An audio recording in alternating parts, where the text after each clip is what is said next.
ଭାରତର ବୈଦେଶିକ ମନ୍ତ୍ରୀ ଏସ୍ ଜୟଶଙ୍କର ଆସନ୍ତା ସପ୍ତାହରେ ସାଂଘାଇ ସହଯୋଗ ସଂଗଠନ ବୈଦେଶିକ ମନ୍ତ୍ରୀମାନଙ୍କ ବୈଠକରେ ଯୋଗଦେବା ପାଇଁ ଚୀନର ତିଆନଜିନ୍ ସହରକୁ ଯାତ୍ରା କରିବେ।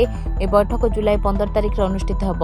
ଚୀନ ବୈଦେଶିକ ମନ୍ତ୍ରଣାଳୟ ଜଣେ ମୁଖପାତ୍ରଙ୍କ ଅନୁସାରେ ଜୟଶଙ୍କର ଏସ୍ସିଓ ବୈଠକରେ ଯୋଗଦେବା ସହ ଚୀନର ଏକ ଆଧିକାରିକ ଦ୍ୱିପାକ୍ଷିକ ଗସ୍ତ ମଧ୍ୟ କରିବେ। ଏହା ହେଉଛି 2020 ମସିହାରେ ପୂର୍ବ ଲଦାଖରେ ଲାଇନ୍ ଅଫ୍ ଆକ୍ଚୁଆଲ କଣ୍ଟ୍ରୋଲ ନିକଟରେ ସୈନ୍ୟ ମୁହାଁମୁହିଁ ପରେ ଭାରତ ଚୀନ ସମ୍ପର୍କରେ ଉତ୍ତେଜନା ସୃଷ୍ଟି ହେବା ପରେ ଜୟଶଙ୍କରଙ୍କର ପ୍ରଥମ ଚୀନ ଗସ୍ତ।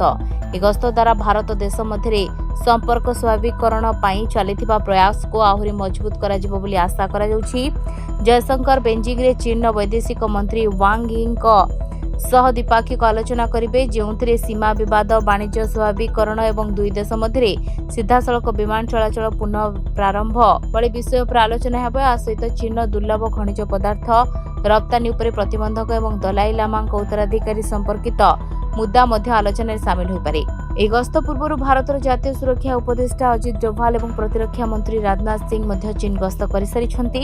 ଅକ୍ଟୋବର 2024ରେ ପ୍ରଧାନମନ୍ତ୍ରୀ ନରେନ୍ଦ୍ର ମୋଦି ଏବଂ ଚୀନର ରାଷ୍ଟ୍ରପତି ସି ଜିନପିଙ୍ଗଙ୍କ ମଧ୍ୟରେ ରୁଷିଆ କାଜାନରେ ଏକ ବୈଠକ ପରେ ଦୁଇ ଦେଶ ମଧ୍ୟରେ ସୀମା ବିବାଦ ସମାଧାନ ପାଇଁ ସ୍ୱତନ୍ତ୍ର ପ୍ରତିନିଧି ଆଲୋଚନା ପୁନଃ ପ୍ରାରମ୍ଭ କରିବାକୁ ନିଷ୍ପତ୍ତି ନିଆଯାଇଥିଲା। ଏହା ସହିତ ଦେପସାଙ୍ଗ ଏବଂ ଡେମଚୋକରେ ସୈନ୍ୟ ବିଚ୍ଛିନ୍ନକରଣ ନେଇ ଏକ ଚୁକ୍ତି ମଧ୍ୟ ସ୍ଥିର ହୋଇଥିଲା।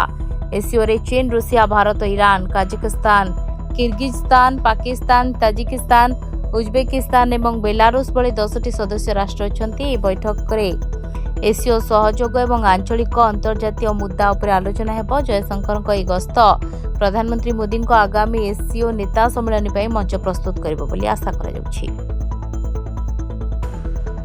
ବ୍ୟୁରୋ ରିପୋର୍ଟ, ଦିନଲିପି ଲାଇଭ୍।